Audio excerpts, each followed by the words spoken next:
भारतीय अदाकारा ने पहला उम्रा अदा कर लिया। हिना खान ने तस्वीरें शेयर कर दी। भारत की नामवर अदाकारा और बिग बॉस सीजन 11 की उम्मीदवार हिना खान ने रमजान से पहले अपने अहले खाना के साथ पहला उम्रा अदा कर लिया। हिना खान ने अपने इंस्टाग्राम पर मक्का मुकर्रमा से अपनी तस्वीरें जारी की और उन्होंने बताया कि वो उम्रे की अदायगी के लिए फैमिली के साथ मक्का आई हैं। हिना खान ने इंस्टाग्राम पर एक वीडियो भी जारी की और बताया कि उनका पहला उम्रा मुकम्मल हो गया है। साथ ही अदाकारा ने उनकी दुआएं कबूल होने की भी दुआ की। उम्रे की अदायगी के दौरान हिना ने सफ़र की भी कुछ तस्वीरें और वीडियोस इंस्टाग्राम पर मद्दाहों के लिए शेयर की।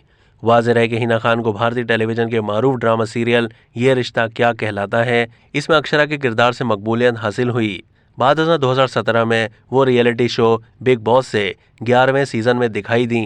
हिना बिग बॉस सीजन 11 की रनर अप रही थी। अब तक के लिए इतना ही। मजीद मालूमात के लिए डेली जंग के यूट्यूब चैनल को सब्सक्राइब कीजिए।